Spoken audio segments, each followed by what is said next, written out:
सभी को बहुत बहुत अभिनंदन एवं धन्यवाद। यह प्रेस कॉन्फ्रेंस आज एक गर्व से भर देने वाला क्षण है, क्योंकि यह कोई साधारण प्रेस कॉन्फ्रेंस नहीं है। मैं बैठा जरूर भारतीय जनता पार्टी के कक्ष में हूं, हेड ऑफिस में हूं, मगर मुझे लगता है मैं केवल एक भारतीय जनता पार्टी के प्रवक्ता के नाते नहीं, केवल भारतीय जनता पार्टी के एक सांसद या कार्यकर्ता के नाते नहीं, एक भारतीय के नाते, एक इंडियन के नाते आज ये प्रेस कॉन्फ्रेंस कर रहा हूं।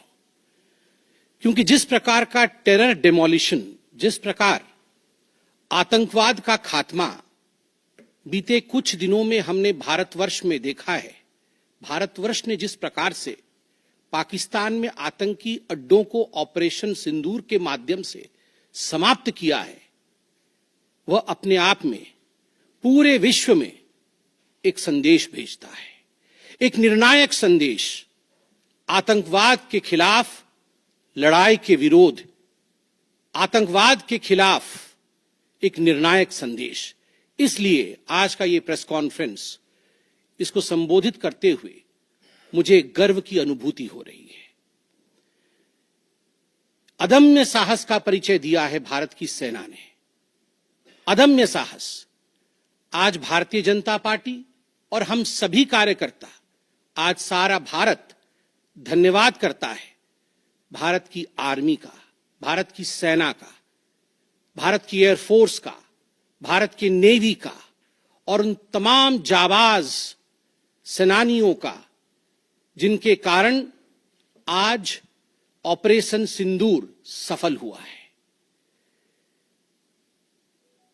अगर सही मायने में देखा जाए तो ऑपरेशन सिंदूर और उसके विषय में पूरा हिंदुस्तान आज जानता है, क्योंकि कई प्रेस कॉन्फ्रेंसेस हुए। कल भी तीनों डीजीएमओ ने मिलकर के देश को संबोधित किया और तमाम तथ्य जो देश जानना चाहता था उसे उन्होंने हमारे समक्ष रखा। मगर मुझे लगता है कि एक आम नागरिक के भाषा में, बहुत साधारण भाषा में आज मैं आपको बताना चाहूंगा कि ये जो ऑपरेशन सिंदूर हुआ है, किस प्रकार से इससे हिंदुस्तान आतंकवाद के खिलाफ लड़ने में एक निर्णायक भूमिका हिंदुस्तान ने अदा किया है। आप सभी जानते हैं 22 तारीख का वो दिन, that unfortunate day on 22nd of April, जब पहलगाम में 26 लोगों का नृशंस हत्या कर दिया गया था आतंकवादियों द्वारा। वह आतंकवादी जो पाकिस्तान से आए थे, वह आतंकवादी जो पाकिस्तान द्वारा प्रशिक्षित किए गए थे, आतंकवादियों द्वारा प्रशिक्षित किए गए थे। उनमें 25 भारतीय थे और एक नेपाली नागरिक था। प्रधानमंत्री श्री नरेंद्र मोदी उस समय विदेश दौरे में थे, सऊदी अरब में थे। प्रधानमंत्री नरेंद्र मोदी तुरंत भारत लौट के आते हैं और उन्होंने जनता की बात को सुना। जनता ने उस समय एक मांग रखी कि आतंकवाद के ऊपर हमला हो, हमें बदला लेना है पहलगाम के इस आतंकवादी हमले का। प्रधानमंत्री ने बिहार की भूमि से ऐलान किया और यह वादा किया कि मैं वादा करता हूं कि जो आपकी इच्छा है कि आतंकवाद के खिलाफ हमला होगा, हम पहलगाम के इस आतंकवादी हमले का बदला लेंगे। We will avenge the death of 26 people. प्रधानमंत्री ने कहा यह जो बदला होगा, यह आतंकवादियों के कल्पना से बाहर का बदला होगा, और जो बदला हुआ वो आतंकवादियों के कल्पना के बाहर का बदला था। प्रधानमंत्री जी ने कहा कि हम घुस के मारेंगे और मिट्टी में मिलाएंगे आतंकवादी के ठिकानों को, और आतंकवादियों के ठिकानों को प्रधानमंत्री नरेंद्र मोदी जी के निर्णय ने और हमारे सेना के अदम्य साहस ने मिट्टी में मिलाने का काम किया। यह वादा प्रधानमंत्री नरेंद्र मोदी जी का था। 22 तारीख से 7 मई तक लगभग ये 14 दिन आप सभी ने देखा, पूरे भारतवर्ष में एक प्रकार से एक माहौल टेंशन का था, प्रेशर का था कि तुरंत निर्णय किया जाए, तुरंत एक्शन में आया जाए। बहुत सूझबूझ के साथ, सोच समझ करके, स्ट्रैटेजी के साथ पाकिस्तान भी जानता था कि हमला होगा, एयर स्ट्राइक पहले हो चुका था, किस प्रकार सर्जिकल स्ट्राइक पहले हो चुकी थी। पाकिस्तान पूरी तरह जानता था कि इस बार भी छोड़ा नहीं जाएगा, मगर उसके बावजूद पाकिस्तान इतना दिमाग लगाने के पश्चात वह डेट नहीं जान पाया जिस दिन यह हमला होना था। 22 तारीख से 7 तारीख के बीच में कुछ नॉन मिलिट्री एक्शंस जिन्होंने पाकिस्तान को कमजोर किया, वह प्रधानमंत्री नरेंद्र मोदी जी ने और भारत की सरकार ने लिया। ये जो ऑपरेशन सिंदूर है, इसका एक मिलिट्री पोर्शन है तो एक नॉन मिलिट्री पोर्शन भी है।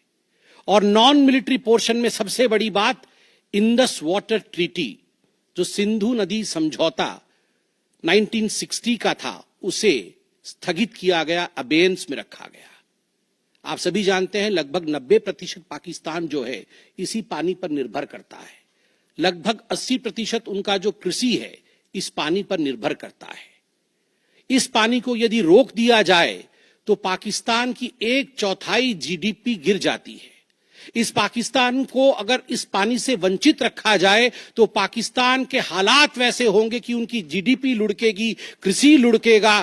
केवल कृषि और जीडीपी नहीं, उनके पावर कट्स होंगे और इस प्रकार का माहौल पाकिस्तान में पैदा होगा कि पाकिस्तान एक फ्रजाइल स्टेट के रूप में, अभी भी फ्रजाइल है, और फ्रजाइल स्टेट के रूप में वो सामने आएगा। झेलम और चनाब अब संपूर्ण रूप से भारत सरकार के अधिकार में है, अधिकार क्षेत्र में है। और जिस प्रकार से यहां हम बांध बनाने की और रिवर को आगे बढ़ाने की बात कर रहे हैं, नए रिजर्वॉयर, इरिगेशन और हाइड्रो पावर से जम्मू कश्मीर, लद्दाख, पंजाब एवं हरियाणा, इन राज्यों को बहुत फायदा मिलने वाला है। ये कहा गया कि पानी और खून एक साथ नहीं बहेगा। मित्रों, जरा सोच के देखिए, 50 वर्षों तक जो संभव नहीं हुआ था, किसी भी युद्ध में यह संभव नहीं हुआ था कि इंडस वाटर ट्रीटी को रोक दिया जाए। जो संभव नहीं हुआ था वह असंभव काम संभव हुआ इस बार। अटारी वाघा बॉर्डर को भी रोक दिया गया। दोनों देशों के बीच में कोई ट्रेड नहीं होगा और इसका खामियाजा कोई भुगतेगा तो वो पाकिस्तान की इकोनॉमी भुगतेगी। इसके साथ ही जिन लोगों के पास पाकिस्तान का वीजा था और वो हिंदुस्तान में, पाकिस्तान के नागरिक जो हिंदुस्तान के वीजा के साथ भारतवर्ष में रह रहे थे, उन सब को बाहर निकाला गया। पाकिस्तान का कोई भी आर्टिस्ट, कोई भी परफॉर्मेंस वो भारतवर्ष में नहीं हो सकता है। इस प्रकार के कड़े प्रतिबंध पाकिस्तान के ऊपर लगाए गए। माननीय प्रधानमंत्री श्री नरेंद्र मोदी जी ने लगभग 20 देशों के राष्ट्राध्यक्षों से सीधी बातचीत की। How to isolate Pakistan, how to fight against terrorism. और सबसे बड़ी बात है, तमाम देशों ने भारत का समर्थन किया। सऊदी अरब, यूएई, यूएस, आप सोचिए, इस्लामिक वर्ल्ड के बड़े देश हैं सऊदी अरब और यूएई, इन्होंने भारतवर्ष का पूर्णतः समर्थन किया। जिस समय पहलगाम का हमला हुआ था, माननीय प्रधानमंत्री सऊदी अरब में थे। सऊदी अरब के अपने दौरे को जब वो छोड़ के आए, तब उनको वहां एश्योरेंस दिया गया कि आप जाइए, हम आपके साथ खड़े हैं, वी सपोर्ट यू, हम टेरर के खिलाफ आपके साथ कंधे से कंधा मिला के लड़ेंगे। Pakistan was isolated.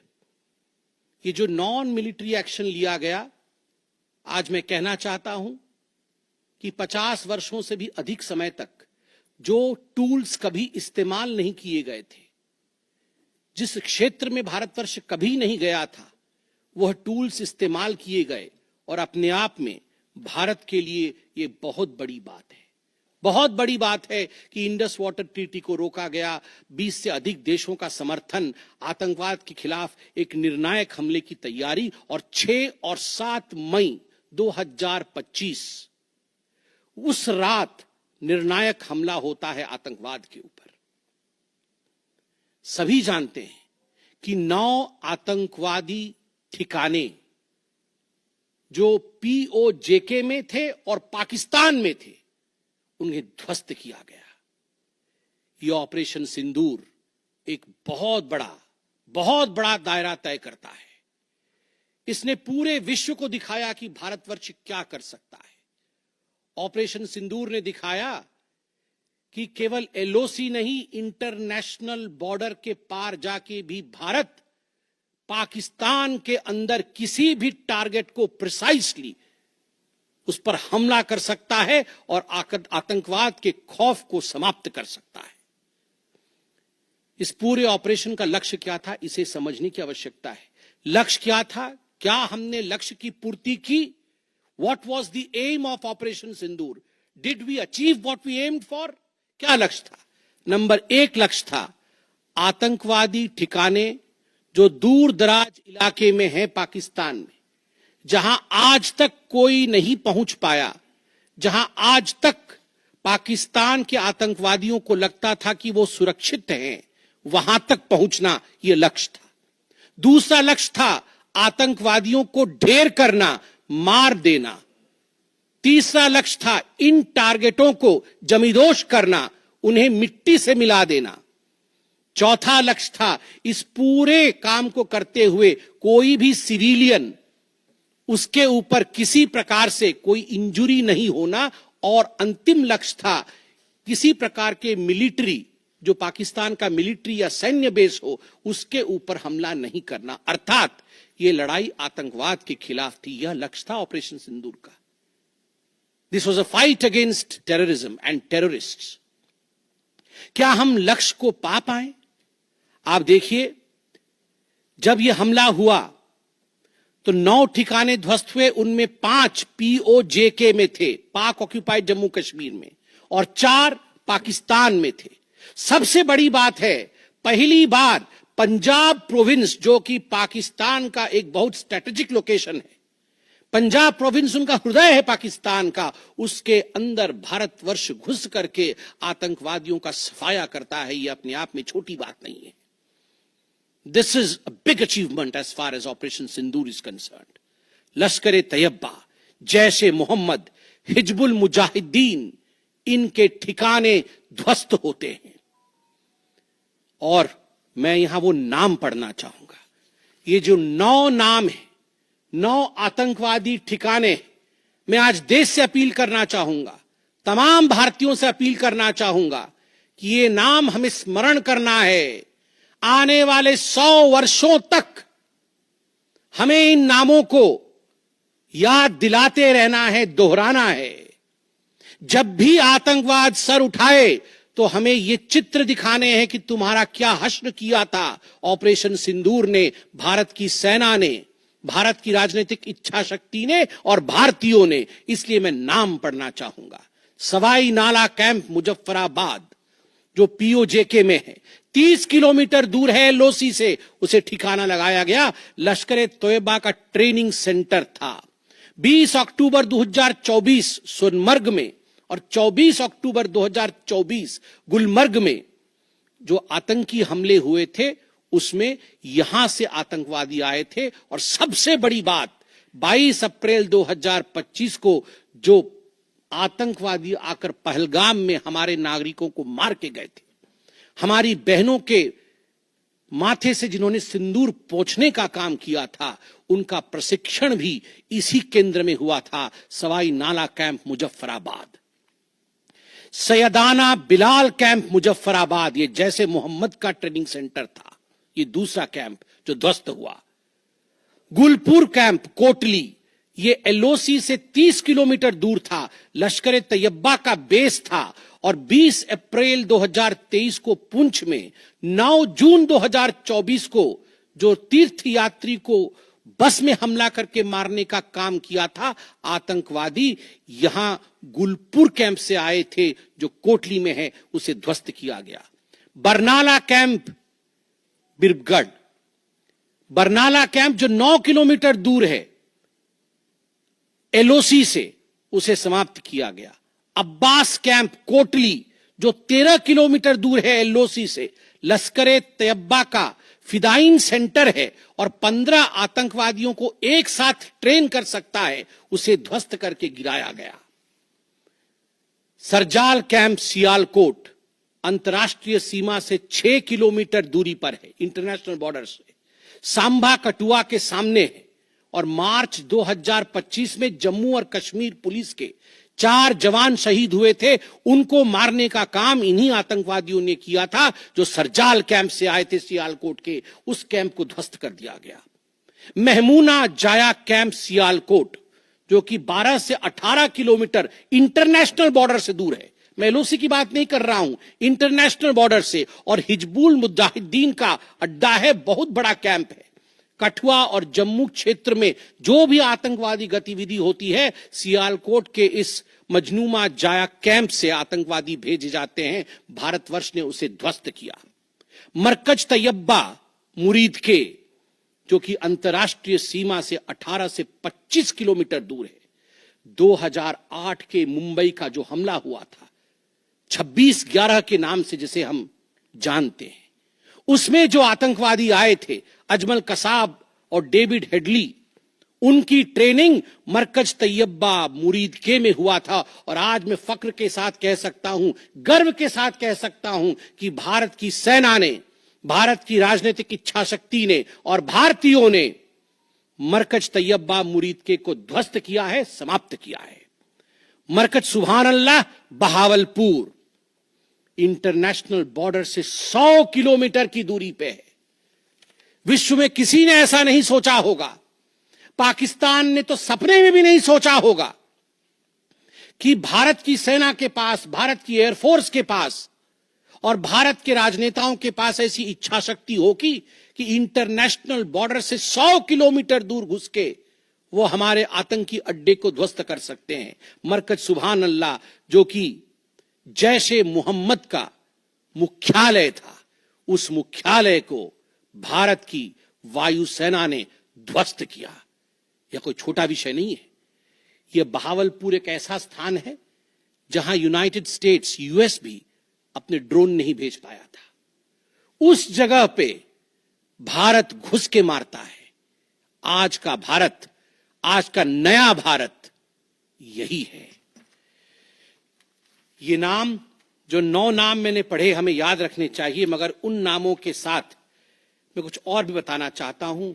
जो आतंकवादी मारे गए, एक लक्ष्य था आतंक के ठिकानों को, आतंक के अड्डों को सफाई करना, ध्वस्त कर देना। दूसरा लक्ष्य था ऑपरेशन सिंदूर का, आतंकवादियों को चुन चुन कर मारना, उन्हें मिट्टी में मिलाना। 100 से अधिक आतंकवादी मारे गए, 100 से अधिक।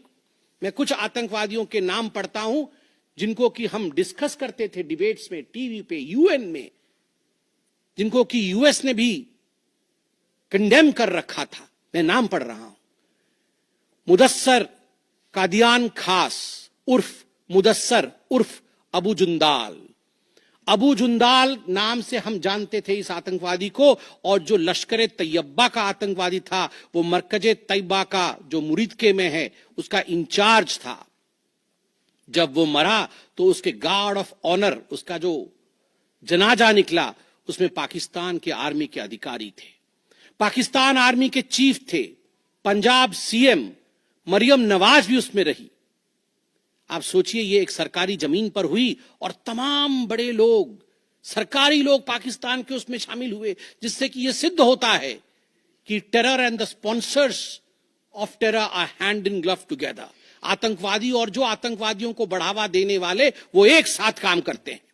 दूसरा, हाफिज मोहम्मद जमील, ये जैशे मोहम्मद का आतंकवादी है। ये ब्रदर इन लॉ, साला था मौलाना मसूर अजहर का, और इंचार्ज था मरकज सुभान अल्लाह बहावलपुर का, वह भी मारा गया। तीसरा आतंकवादी मोहम्मद यूसुफ अजहर उर्फ उस्ताद जी उर्फ मोहम्मद सलीम उर्फ घोशी साहब, जैसे मोहम्मद का नामी आतंकवादी, और यह भी मौलाना मसूद अजहर से जुड़ा हुआ था और यह वेपन ट्रेनिंग देता था जैशे मोहम्मद का। और सबसे बड़ी बात, IC 184 के हाईजैकिंग में इसका हाथ था। IC 814 के हाईजैकिंग में इसका हाथ था, वह भी मारा जाता है। चौथा आतंकवादी खालिद उर्फ अबू अक्स का।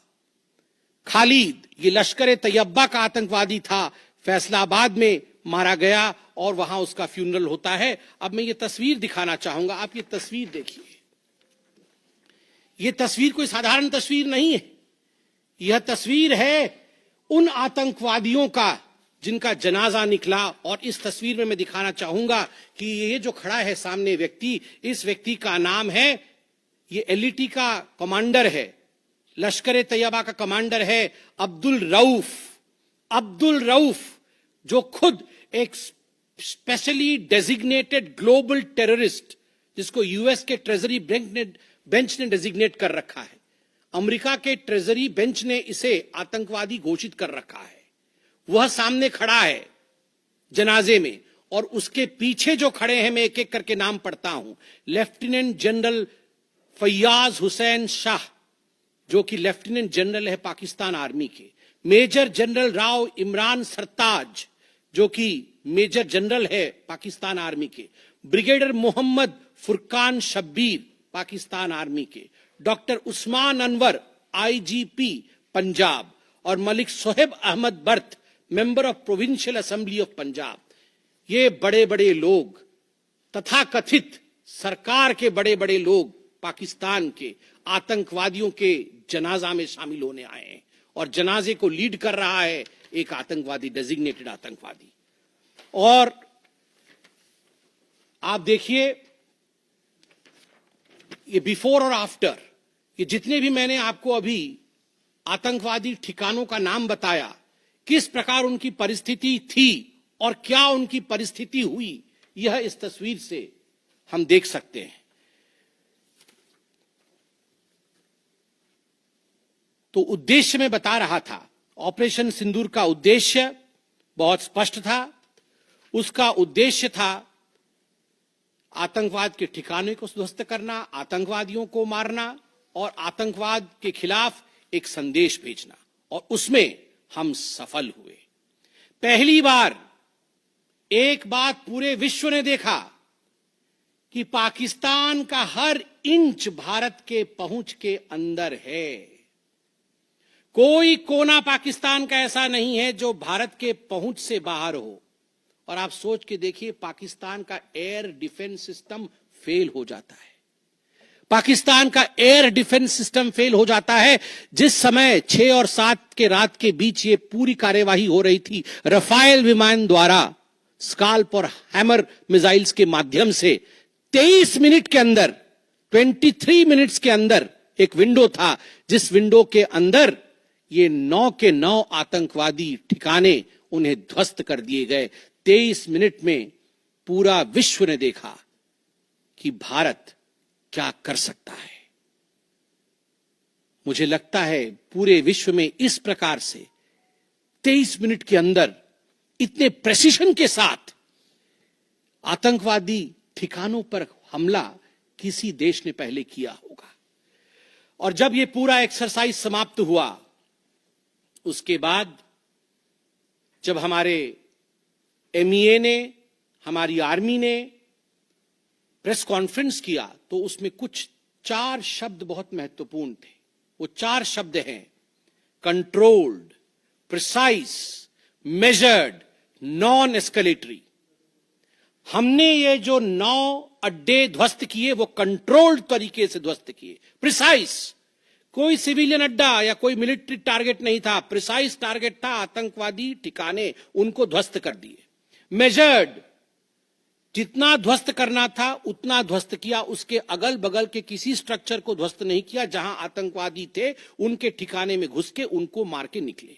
और नॉन एस्केलेटरी मतलब युद्ध को बढ़ाने वाला नहीं, नॉन एस्केलेटरी, क्योंकि the primary escalation was Pahalgam. जो मूल एस्केलेशन था वो 22 अप्रैल को पहलगाम में पाकिस्तान ने किया था। हमने रिएक्ट किया नॉन एस्केलेटरी। ये 4 शब्द अपने आप को परिभाषित करते हैं कि ऑपरेशन सिंदूर का लक्ष्य क्या था। ऑपरेशन सिंदूर का जो लक्ष्य था, ऑपरेशन सिंदूर ने उसे 100% पूर्ण किया, 100% पूर्ण किया। इसलिए आज हिंदुस्तान, भारतवर्ष गर्व के साथ कह सकता है कि ऑपरेशन सिंदूर एक ऐसा ऑपरेशन था जो 100% सक्सेसफुल था, और जितने हमारे जाबाज पायलट्स गए थे राफेल के साथ उतने लौट के आए और आतंकवादी ठिकानों को ध्वस्त करके आए, और किसी सिविलियन को नहीं मारा, किसी मिलिट्री बेस को नहीं मारा। मगर दुखद है, जैसा कि पाकिस्तान से एक्सपेक्टेड है, पाकिस्तान उसके पश्चात रिटेलिएशन करता है, पाकिस्तान अपने ड्रोन्स इत्यादि भेजता है, मगर भारत की सिस्टम ने पाकिस्तान के इन ड्रोन्स को, इन मिसाइल्स को हवा में ही समाप्त कर दिया। और सबसे बड़ी बात है, एयर डिफेंस सिस्टम लाहौर का 7 और 9 तारीख के बीच लाहौर के एयर डिफेंस सिस्टम को समाप्त करने का काम हिंदुस्तान ने किया। और 9 और 10 तारीख के बीच, 9 मई और 10 मई के बीच 11 एयर बेसेस को, पाकिस्तान के 11 एयर बेसेस को ध्वस्त करने का काम भारतवर्ष ने रिटेलिएशन में किया। जब पाकिस्तान ने भारतवर्ष के ऊपर एस्केलेशन किया तो भारतवर्ष ने 11 एयर बेसेस को समाप्त किया। इन एयर बेसेस के नाम भी हमें याद रखने चाहिए। तमाम भारतीयों को वो 9 नाम आतंकवादी ठिकाने याद रखने चाहिए, स्मरण होना चाहिए। और ये जो 11 एयरबेस हैं, हिंदुस्तान अपने पर आ जाए तो क्या कर सकता है अपने लोगों को बचाने के लिए। ये 11 नाम भी मैं पढ़ता हूं। नूर खान, ये नूर खान वह एयरबेस है जहां पर एयर टू एयर रीफ्यूएलिंग करने की क्षमता है। हवा में उड़ रही हो अगर आपका विमान, तो एयर टू एयर रीफ्यूएलिंग यही नूर खान से हो सकती है। जब भारत ने नूर खान को ध्वस्त किया तो जो जहाज थे पाकिस्तान के, उनके पास वो क्षमता नहीं रही कि वो हवा में अधिक समय तक युद्ध कर सके, उन्हें नीचे उतरना ही पड़ा। नूर खान, रफीकी, मुरीद, सुक्कूर, सियालकोट, पसरूर, चुनियान, सरगोदा, स्कारू, भुलारी और जकोबाबाद, ये तमाम मैं फोटोज लेके आया हूं। जकोबाबाद का ये फोटो देखिए, क्या था पहले और क्या हुआ बाद में, क्या था पहले और क्या हुआ बाद में। आप देख सकते हैं परखच्चे उड़ गए। यह है प्रिसीशन ऑफ इंडियाज अटैक। तमाम फोटो हैं यहां पे, किस प्रकार से हमने एक एक करके उनके एयर बेसेस को समाप्त किया। आप देख सकते हैं सारे एयर बेसेस के हम फोटो लेके आए हैं, जकोबाबाद से लेके बाकी तमाम। क्योंकि आपने ये सब देखा हुआ है, मैं अधिक समय नहीं लूंगा। आर्मी ने आपको दिखाया है, डीजीएमओज ने आपको दिखाया है, इसलिए मैं इसको आपको दिखा के दोबारा, I would not like to take much time, but मैं रिमाइंड करना चाहूंगा कि 11 एयर बेसेस को हमने ध्वस्त किया। और इसमें एक बड़ा विषय है, पहली बार विश्व में किसी देश ने एक न्यूक्लियर कंट्री के अंदर घुस करके उनके एयर बेसेस को समाप्त करने का काम किया।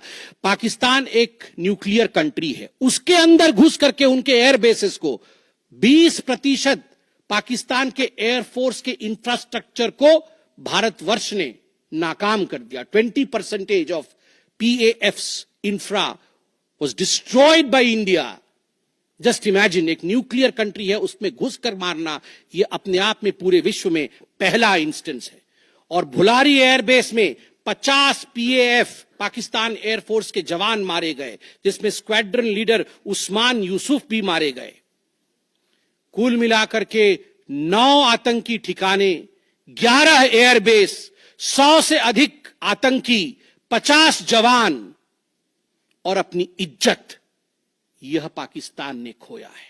आई repeat, what Pakistan has lost via operation Sindoor. 9 आतंकी ठिकाने, बड़े बड़े आतंकी ठिकाने, 11 एयरबेस, 100 से अधिक आतंकवादी, 50 से अधिक जवान और अपनी इज्जत, यह पाकिस्तान ने खोया है। यह झटका पाकिस्तान सह नहीं पाया और उनके डीजीएमओ का 10 तारीख को ही फोन आया। और उसके पश्चात मैं कहूंगा यह सीज फायर नहीं, यह एक अंडरस्टैंडिंग है। यह एक अंडरस्टैंडिंग है कि यदि भविष्य में किसी प्रकार का कोई भी आतंकी हमला होता है तो ये अंडरस्टैंडिंग तोड़ दी जाएगी। हमने करके दिखाया है, जो पहले कभी नहीं हुआ था वो हुआ है इस बार, अंदर घुस के मारा है हमने, ये एक अंडरस्टैंडिंग है। और सबसे बड़ी बात है, पाकिस्तान में उनके मौलाना, उनके मौलवियों ने पाकिस्तान का साथ नहीं दिया, मगर हिंदुस्तान की एकता देखिए, हिंदुस्तान का भाईचारा देखिए, पूरा देश एक होकर खड़ा हुआ, पूरा देश सेना के पीछे, सेना के अदम्य साहस के पीछे, हमारी राजनीतिक इच्छा शक्ति के पीछे पूरा भारत एक होकर खड़ा हुआ। और आज मैं कहना चाहता हूं कि आज पाकिस्तान पूरे विश्व में अलग थलग पड़ा है। पहले भी ऐसे वक्त थे, अनेकों प्रयास भारतवर्ष करता था। पहले हम सबूत देते थे, प्रयास करते थे डोजियर के माध्यम से पाकिस्तान को प्रूफ दे आतंकवाद का। वो डोजियर लेती थी मगर उस पर काम नहीं करती थी। मगर आज नए भारतवर्ष ने पाकिस्तान को बख्शा नहीं है। आतंकवाद के खिलाफ एक निर्णायक लड़ाई हुई है और प्रधानमंत्री जी ने स्पष्ट कहा है, वहां से यदि गोली आती है तो यहां से गोला जाएगा। इसी के साथ मैं अपने वक्तव्य को समाप्त करता हूं। कोई प्रश्न हो तो अवश्य पूछे। कमलेश जी।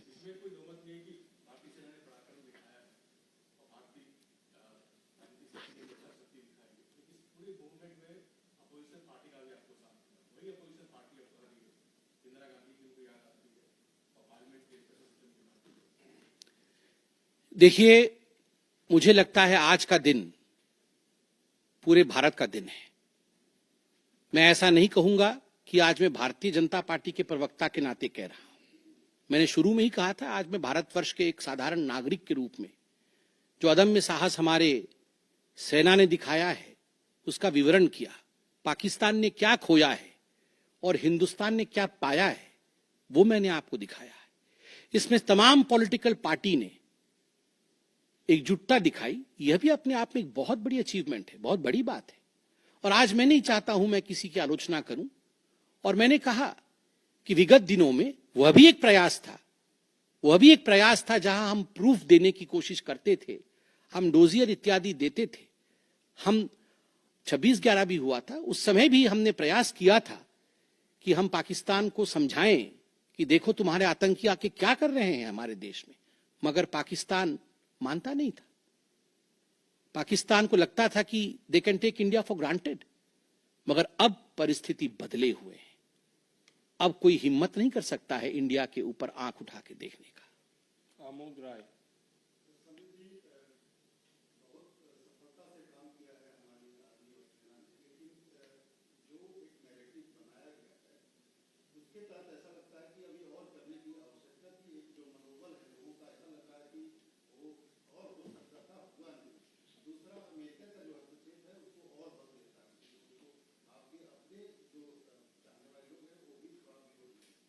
आपके दो प्रश्न हैं। पहला प्रश्न है कि बहुत सारी सफलताएं रहीं मगर लोगों के मन में और की इच्छा थी। दूसरा प्रश्न हस्तक्षेप को लेकर है। मैं दोनों का सटीक उत्तर दूंगा।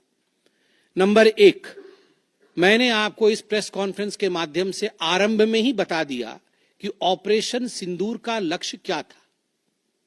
ऑपरेशन सिंदूर के जो लक्ष्य थे, जो लक्ष्य परिलक्षित थे, वो प्रधानमंत्री जी ने डे 1 को ही बता दिया था। आतंकवाद के ऊपर हमला, कल्पना से परे सजा आतंकवादियों को, चुन चुनकर मारना और उनके अड्डों को ध्वस्त करना। और सेना के अदम्य साहस ने यह करके दिखाया। आतंकवादी अड्डे ध्वस्त हुए, आतंकवादी मारे गए। यह हमारा परिलक्षित लक्ष्य था। हमने अपने लक्ष्य को प्राप्त किया। और जिस समय एस्केलेशन भी नहीं हुआ था, उससे पहले ही हमने वो जो 4 शब्द प्रयोग किए, जिसका मैंने यहां विवरण रखा कि कंट्रोल्ड था, मेजर्ड था, प्रिसाइज था, नॉन एस्केलेटरी था, तो भारतवर्ष ने अपने लक्ष्य को पहले से ही निर्धारित किया हुआ था। इसलिए आपका यह कहना कि कुछ और होना था, मुझे लगता है कि हमने जो करना था वो हमने पहले भी कहा, करके भी कहा और उसे 100% हासिल किया। Operation Sindoor was 100% successful operation. 100% सफलतापूर्वक किया गया एक मुहिम था, एक ऑपरेशन था ऑपरेशन सिंदूर। जनेंद्र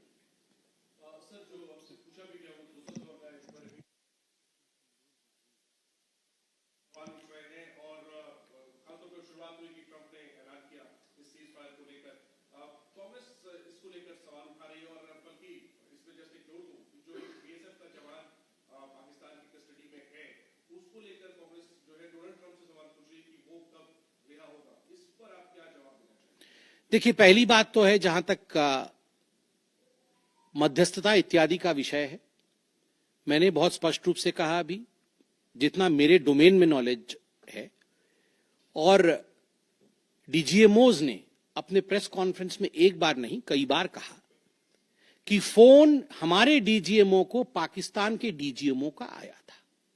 पाकिस्तान के डीजीएमओ ने कहा कि there should be some kind of stoppage, और चूंकि हमारा लक्ष्य पूर्ण हो चुका था, हम तो शुरू से ही एस्केलेशन के फेवर में नहीं थे, एस्केलेशन नहीं होना चाहिए था, नॉन एस्केलेटरी था। पाकिस्तान के डीजीएमओ ने फोन किया। दूसरे देशों का फोन, जहां तक दूसरे देशों का फोन आने का सवाल है, देखिए, ऐसी परिस्थितियों में तमाम देश एक दूसरे को फोन करते हैं, सभी देश एक दूसरे को फोन करते हैं, क्या मदद कर सकते हैं, किस प्रकार से कूल डाउन हो सकता है, इस विषयों पर चर्चा होती है।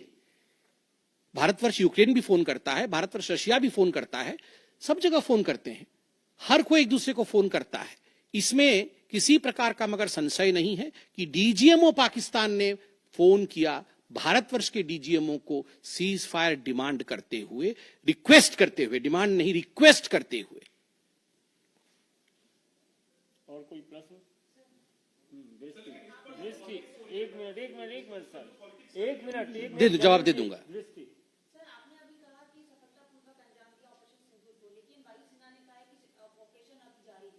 बिल्कुल, ऑपरेशन अभी जारी है, और मैंने कहा, माननीय प्रधानमंत्री जी ने स्वयं कहा है, गोली आएगी तो गोला जाएगा।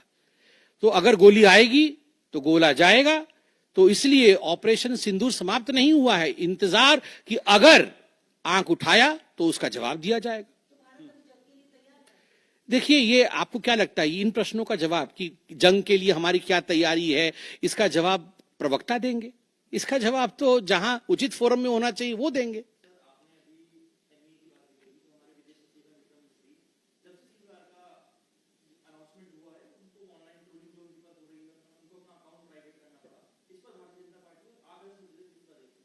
देखिए, मैं बहुत स्पष्ट रूप से बता दूं, ये आज की जो प्रेस कॉन्फ्रेंस हो रही है, ऑपरेशन सिंदूर को लेकर हो रही है, उसके सफलता को लेकर हो रही है, और तमाम लोग जो ऑपरेशन सिंदूर से जुड़े हुए थे, चाहे वो सेना हो, चाहे वो हमारी राजनीतिक घटक हो, चाहे वो हमारे ब्यूरोक्रेट्स हो, उन सभी का सलाम है। उन सबको हम रेस्पेक्ट के साथ देखते हैं। और सही बात है, सोशल मीडिया एक टूल जरूर है, मगर सोशल मीडिया के आधार पर यह कह देना कि किस प्रकार से देश आगे बढ़ेगा, ये निर्णय नहीं हो सकता है। बहुत बहुत धन्यवाद।